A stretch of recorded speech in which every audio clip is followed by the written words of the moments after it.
Oh, we got a game. Vaxio 16Q. My rating is temporarily up to 15Q. I have been that high before, but it usually gets knocked back down, so we'll see what happens. And this time I was a little bit lucky. I won a couple of games because the opponent disconnected or had network problems. Not like disconnected because they're angry, but disconnected because they were having network problems. And so we'll see. Okay, so I played one 4/4 stone and one 3/4, and he took the other side of that corner, so I can't make an enclosure here. I can kind of annoy his stone down here the same way. I can attack his stone. Do I want to low or high? Maybe high because his stone is up high.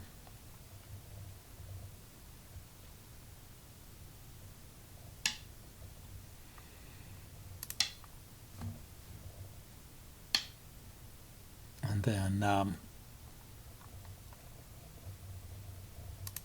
I'll make that Joseki. I've seen that in pro games. What they do is they play a move over here first, and then they come back and play a move here. I think Nick Sabicki was trying to explain that. But there's actually one more stone in this Joseki where black should play here. But he's taking time to approach over here. Okay. And he jumps into the corner. That's interesting right away. And he connects underneath. So what do I do here? I could try and cut. He could cut or cross cut. I'll go here.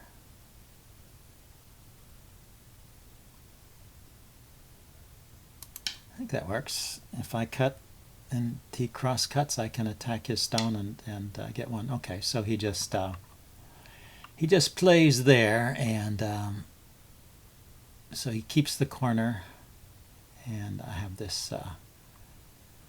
There's this cut here I have to worry about here. Let's go ahead and make that a solid connection. We'll see what happens here. We will see. So what has black got? Black has this corner. He's got an approach to this corner.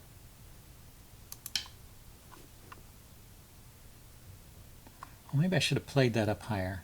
I just didn't like the idea of his stones continually growing. But he could consider cutting here now, I guess.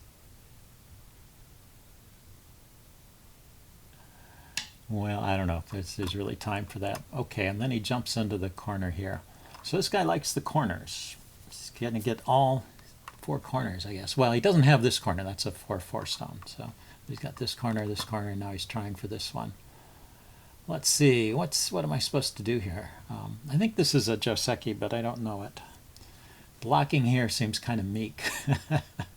Let's block on this side and maybe try and build territory on the top here. Maybe I can get some stones in between in here and build some big territory. These two stones are kind of low, but this stone is up high.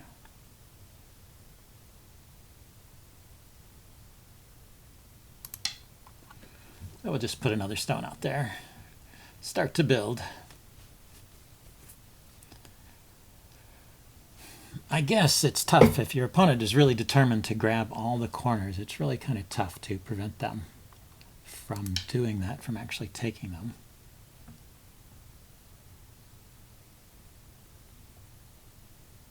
But you should get something in compensation. So, and let's see. So he's trying to take this side. Like I said, he never played over here, so I could consider playing here. There's all this open territory over here.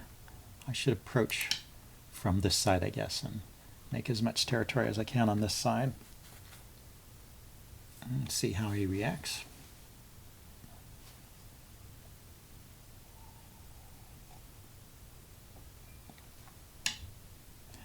So he doesn't want to give me any territory in any corner.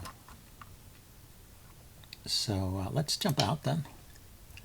I'm thinking, well, I'll need to break up this side. This side is too big. I can't let him have all of this side and all of that side and all the corners. He can't have everything. He cannot have it all. So that's an interesting move. It makes me choose. I have to choose whether I want to play something like this or something like this. This is a little bit too close to those stones, so maybe I'll play over here.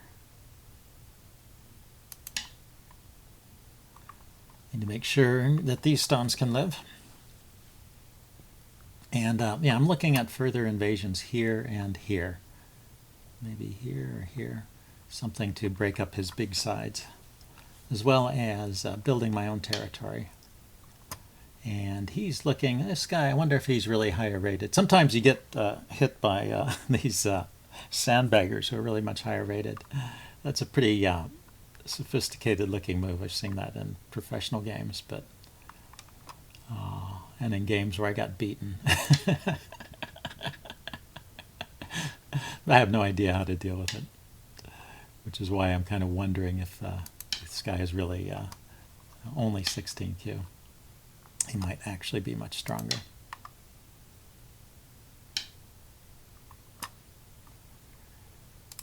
Okay, so am I alive? This group over here should be alive. Yeah, see, and he came back right here at that critical moment to take this point where I was thinking of invading. So let's invade over here. Or, you know, could be he's just someone who is improving. He's at that stage of his game where he's improving. So let's see, he's going to get all this kind of low territory here. What should I do? I should jump out further on this side. This will help strengthen this group. This group is going to have to live somehow. So connecting it over here on the side can't be too bad. Then let's jump out over here.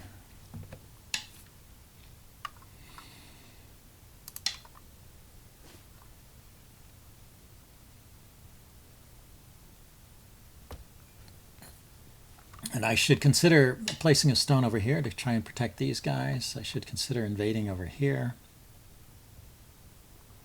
And I have to decide if I need to save this group. I guess I do. If I play here, he cuts. And that stone is an Atari, so I need to extend. I need that stone to be stronger before I can block.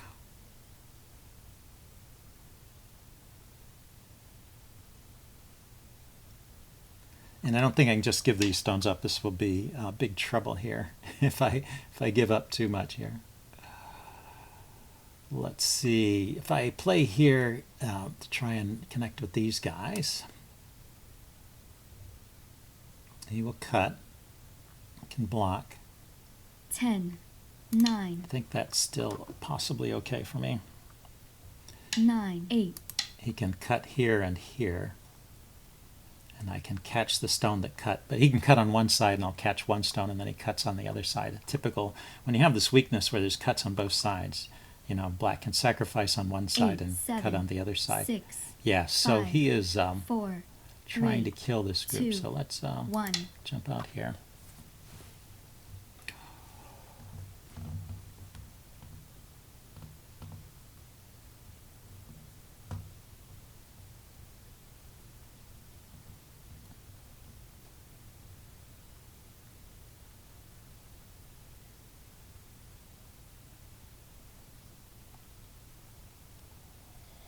One. All right, so he's trying to. So I can place a stone here to connect. I can extend here first. If he blocks, I can place a stone here and that connects. It connects this group to that group. And these two stones are not quite connected here. Let's see if he can find a way to break that up. He might have some clever ideas here.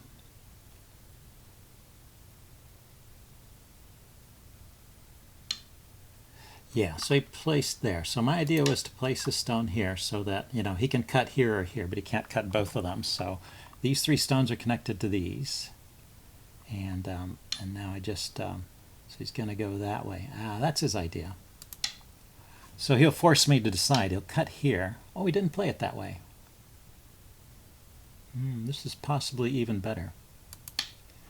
saying he could cut here and force me to decide between connecting this way and that way. But, well, this forces me to connect here. Let's see. Can I escape? We will find out. This has 2 liberties, and I have 1, 2, 3 liberties here, and 1, 2, 3 liberties there. But, you know, this is very weak looking from my point of view. Yeah, he's going to run out in this direction. Let's see. What's in the ladder here? So if I block, he'll go here, here, here, here, here, here, here, here, here. He's got a black stone over here. Incredible. He's going to run into that black stone over there. So this stone 10, acts as a ladder breaker, 9, so I can't 8, try and catch this in a 7, ladder. 6, I can 5. connect here.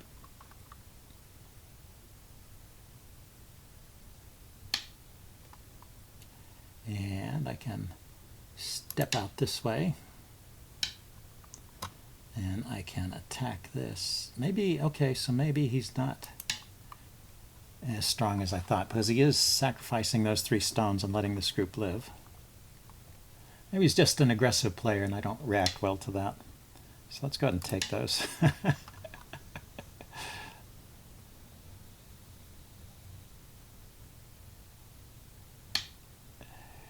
And yeah, he's still trying to kill my stones. Let's see. These 3 can be connected here and there. So let's connect this way.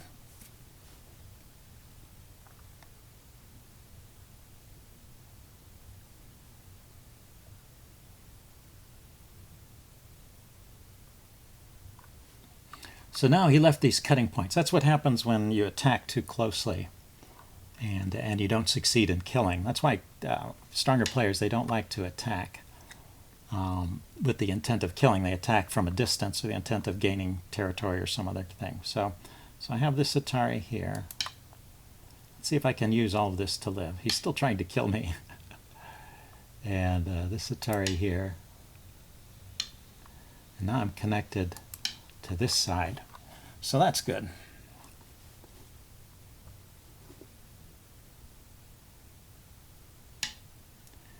And let's come back and connect to these stones. He could have cut these stones off at any time. I like to make sure they're all connected here. And so I can make a second eye either here or here. And this whole group is connected. So this group is pretty strong now. What did black gain? Black has territory on the bottom here, territory over here, and influence on the outside. But he also has a bunch of cutting points. So what should I do? It's a good time to pause because I think this group is in good shape and think. So I can build more territory for myself on this side of the board. And the other idea is to break up his territory on this side. 10, 9.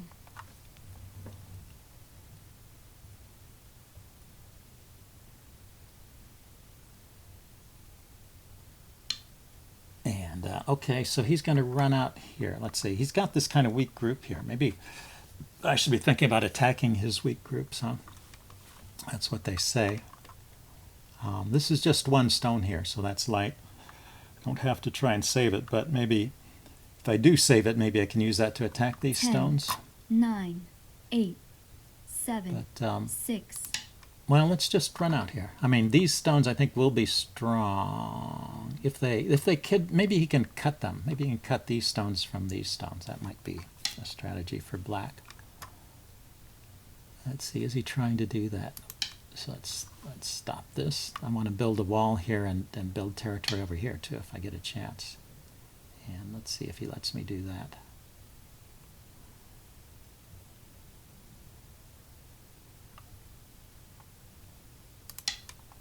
Yeah, it looks good.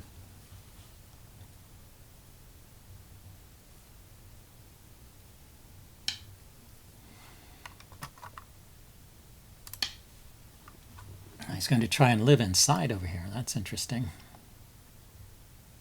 Maybe he can do it. Yeah, he's got space. Let's build this wall. Just surround his stones. He was surrounding all of mine. Those stones are completely cut off from anything. But he might be able to live inside and make two eyes. Maybe that's his idea. Don't quite see it, actually. Maybe I can place a stone here to make sure these groups don't. This group don't live. Okay, so I want to make sure I live over here. So let's not. I'm going to give up this stone here if he wants to take it. And place a stone in there.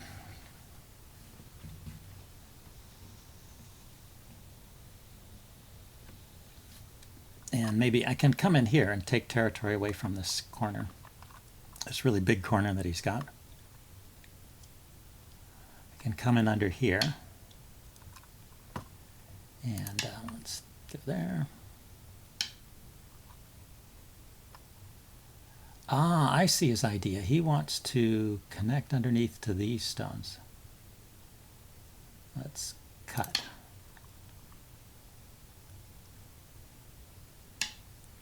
Yeah, I really didn't see how he was going to live with those stones, but I think he's found a way.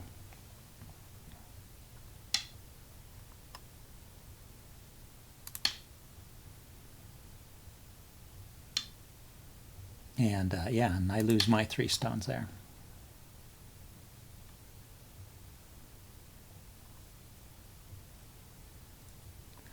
These 3. But I have surrounded him completely here, so he's he can live there. So what should I do? I should build territory out here, it looks like. Let's do a jump this way. There's this whole big area of the board.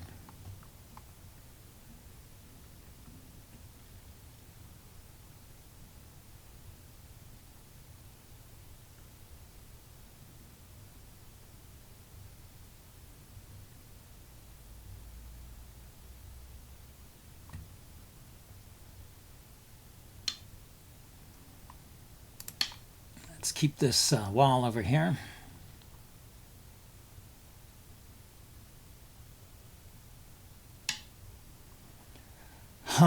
Boy, this guy is stubborn. Let's see if I cut and he comes back this way. I block. Yeah, I can't do that. He can actually escape out this way.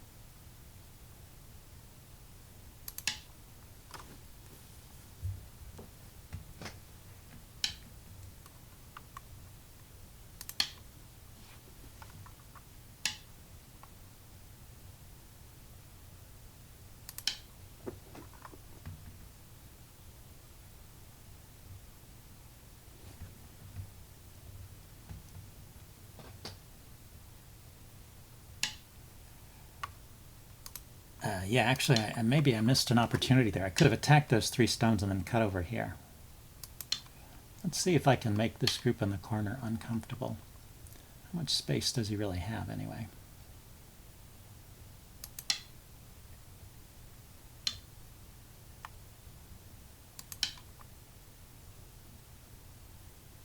So that's an example of cutting on one side and then cutting on the other.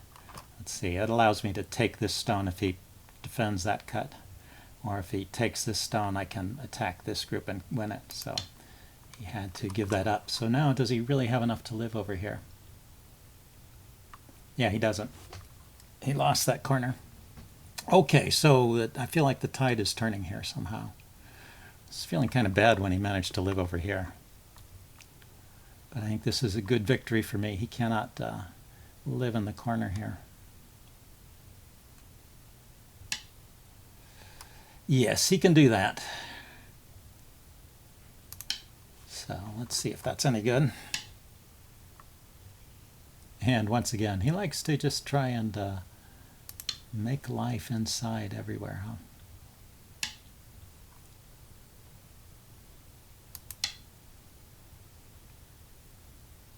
He succeeded over here, so maybe he can do it again. But, well, he is giving me a big outside influence in this area. But I haven't got any territory here. See, I have 2 sides of a wall, but you need 4 sides to make a big territory. So, let's think about this. Let's connect.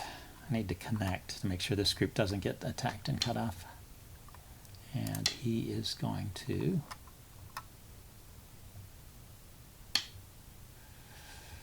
come underneath like that. So let's see. Let's attack here. This is a nice double attack. I'm attacking those stones. I'm attacking these stones. Yeah, maybe my weakness is that I don't counterattack enough, because when I do, it seems to be successful. You know, it's like I was getting nervous because he's attacking over here and I was playing defensive moves. But when I counterattack, let's take here first. And now this group is strong and this group is weak. I don't even know if this group can live here.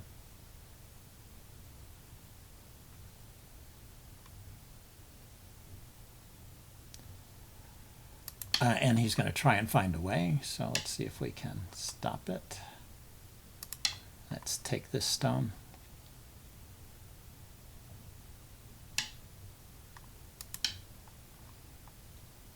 Yeah, he got something out of that. Look at that.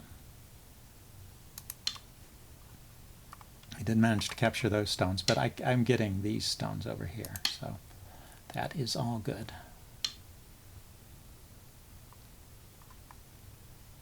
So let's kill these before they get too far out of hand here. He's dangerously close to killing my stones here. These three just have two liberties, one stone here and one stone here. Yeah, so he's going to place this stone there. I'm going to take these stones.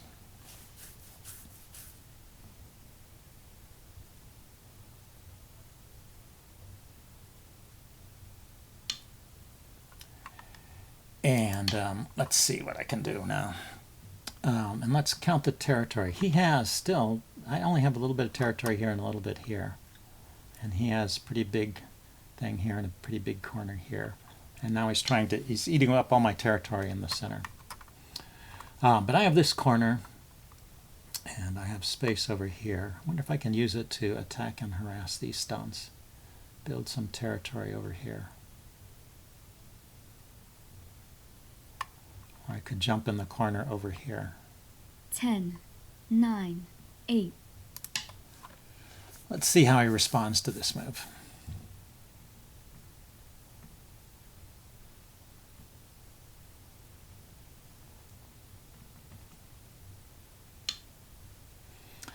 Okay, so and let's go here.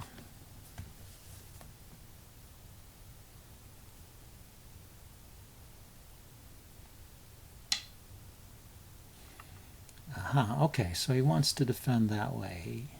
Is that really possible? Let's go here. Let's attack this corner a little bit and see if I can live here.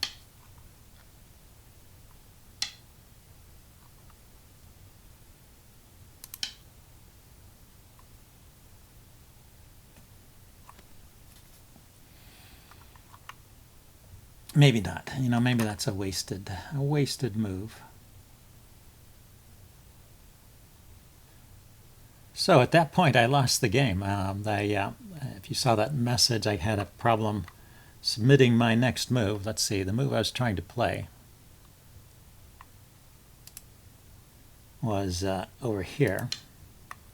And then it never got submitted, and I was already in the countdown, so I lost on time.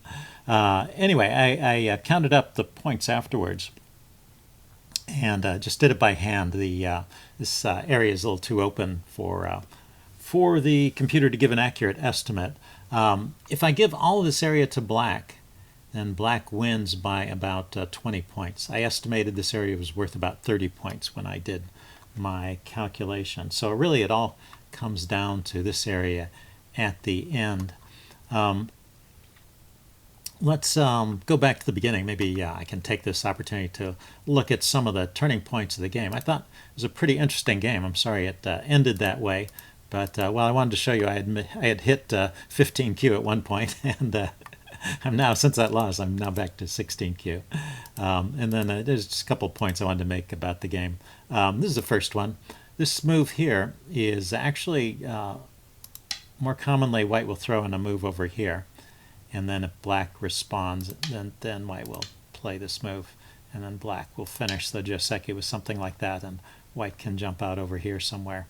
You know, the idea actually of playing this move over here first is exactly for this purpose. It gives you some ideas of how far to place this stone. Let's see, 1, 2, 3. This would be a 3-space jump here. You couldn't make a 5-space jump. You know, so just knowing where black decides to put his stones over here maybe gives you some idea where to place your next stone. I don't know if it should be here or here myself, but anyway, so that's what the pro players do. It was a Nick Sabicki video talking about common pro positions, and this is one of them. They actually play away just right at this point, like Tanuki, and play over here somewhere else, and then come back and finish the Joseki later. Anyway, I just finished over here. And black approached this corner, and then invaded directly. This is a little bit unusual. The normal move for black is to come here, and white goes here. So I tried to cut it off. I wasn't quite sure how to respond, but I thought cutting it off was probably the right idea. And I think this was okay. I mean, black got the corner. There doesn't seem to be anybody to stop that, but I got the outside here, and I probably should have been able to capture that stone and build some territory here. But, well, that you saw what happened in the game. Let's see. So let's go forward to one other interesting point.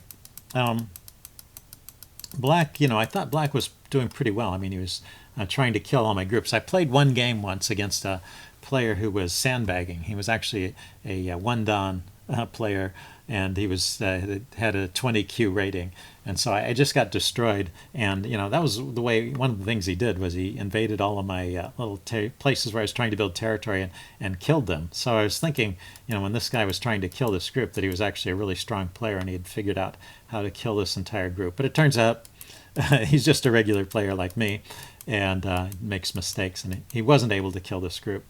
And you know, if you attack a group with the intent to kill, and you don't kill it, you're usually left with a lot of weaknesses, right? Because you're surrounding it, and there's all these cutting points. That's why stronger players, when they're harassing a group like this, they will kind of harass it from further away. They'll place stones out here around the perimeter, trying to build territory for themselves, gain influence, and at the same time limit the scope of what you can do and force you to play moves. So you're sort of over-concentrated in this area as you try to struggle to live.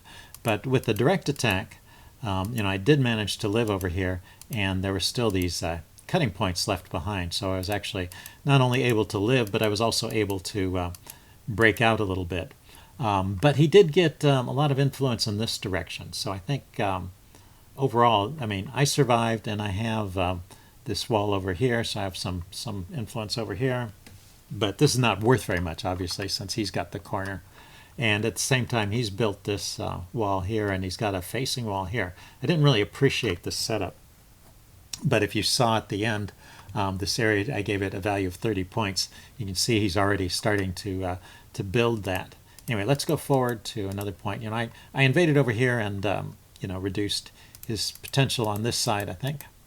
I probably should have been able to kill this group that invaded. What I didn't recognize was that he was threatening to connect.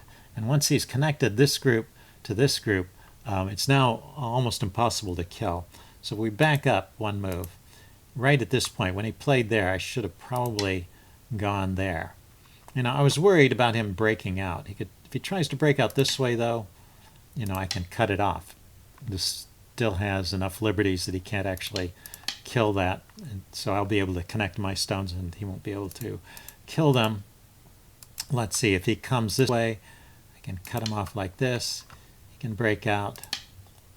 Yeah, I can still capture that stone. He doesn't have enough time to capture this group. So I can keep this group isolated, and since it's isolated, I think I can prevent it from developing eyes and just kill it, because I have it pretty much completely surrounded. We'll see. You know, I would have to play it out to be sure. It's possible he could somehow manage to make a couple of eyes here, something like that.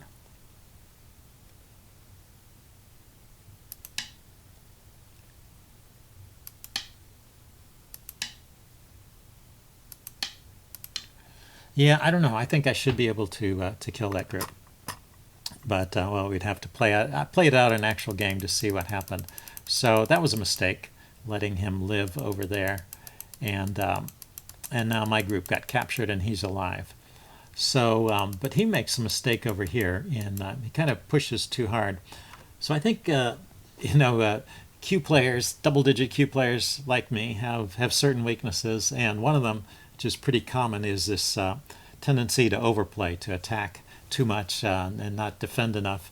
And there's an example here where he's just kind of pushing a little too hard. He could have simply defended the corner and been in pretty good shape. And he ends up losing the whole corner. And I had my first chance was right here. If you want to think about it, and I mentioned this during the game, I should have played here. There's a better move than what I played right here. So if you want to take a look at this position and find the best move for white here. And I'm just talking about this local area. Okay, yeah, pause the video if you want time to think about it. I'm going to give the answer away. Yeah, you just attack this group. And if it connects, you attack over here. Can't escape. There's no way out. So you win that whole group. And so that would give me the corner.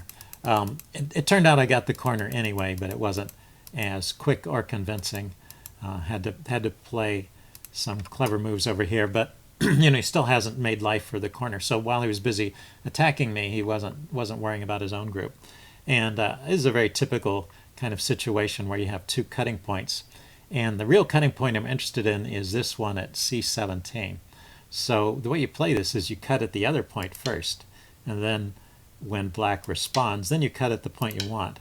And now if he responds over here, which he has to if he doesn't want to lose this group, say, for example, if he extended, then I would just extend here and this group is dead.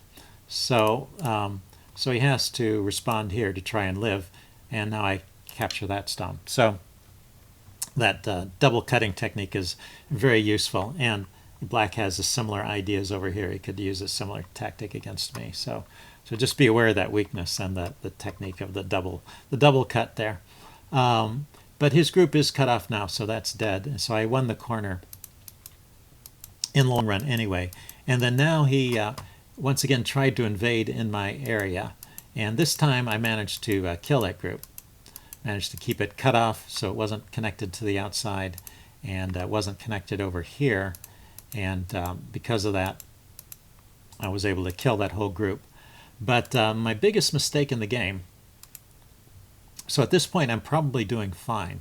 And so the big mistake comes right here, where I played one more move in this area, when I really should have thought about this big open territory in the middle.